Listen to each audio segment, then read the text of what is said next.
So guys, आज हम discuss करने जा रहे हैं आईपीसी का चैप्टर नंबर 21 मानहानि, जिसको इंग्लिश में बोलते हैं डेफेमेशन। ठीक है, मानहानि के विषय में। तो मानहानि से क्या अभिप्राय है हमारा? जो कोई बोले गए या पढ़े जाने के लिए आश्रित शब्दों द्वारा या संकेतों द्वारा या दृश्य रूपणों द्वारा किसी व्यक्ति के बारे में कोई लांछन इस आशय से लगाता है या प्रकाशित करता है कि ऐसे लांछन से ऐसे व्यक्ति की ख्याति की अपहानि की जाए, या यह जानते हुए विश्वास करने का कारण रखते हुए लगाता है या प्रकाशित करता है कि ऐसे लांछन से ऐसे व्यक्ति की ख्याति की अपहानि होगी। ठीक है, तो उसे क्या बोला जाएगा? डेफेमेशन। जैसे यहाँ स्पष्टीकरण दिया है कि किसी मृत व्यक्ति को कोई लांछन लगाना मानहानि की कोटि में आ सकेगा यदि वो लांछन उस व्यक्ति की ख्याति की, यदि वो जीवित होता, अपहानि करता और उसके परिवार या अन्य निकट संबंधियों की भावनाओं को उपहत करने के लिए आश्रित हो। और एक ये दिया गया है स्पष्टीकरण नंबर 2, किसी कंपनी या संगम या व्यक्ति के समूह के संबंध में उसकी वैसी हैसियत में कोई लांछन लगाना भी मानहानि की कोटि में आ सकेगा।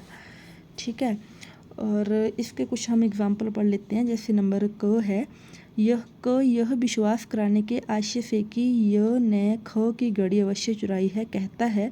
यो एक ईमानदार व्यक्ति है, उसने ख की घड़ी कभी नहीं चुराई है।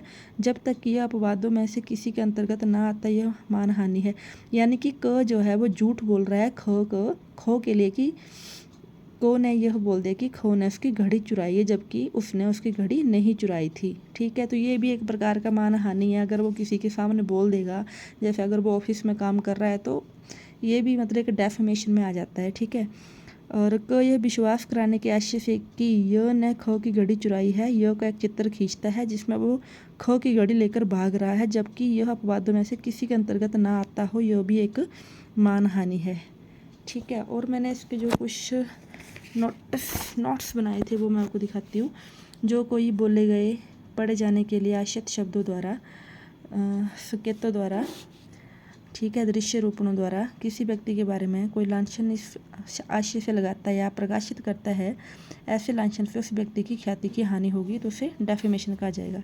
जैसे मैंने यहाँ पे लिखा एक्सप्लेनेशन, किसी मृत व्यक्ति के लांछन लगाने जो मानहानि की कोटि में आता है।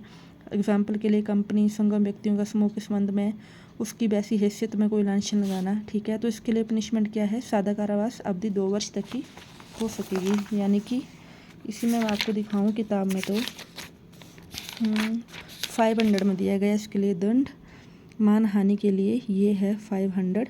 जो कोई किसी अन्य व्यक्ति की मानहानि करेगा वह सादा कारावास जिसकी अवधि 2 वर्ष तक की होगी, जुर्माने से या दोनों से दंडित किया जाएगा। तो ये था हमारा चैप्टर नंबर 21 डेफेमेशन का और आईपीसी का 21 चैप्टर।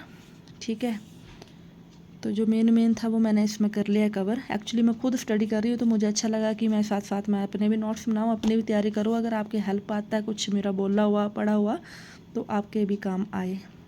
तो आज का हमारा चैप्टर 21 यहीं पे कंप्लीट होता है, डेफेमेशन। ठीक है, डेफेमेशन।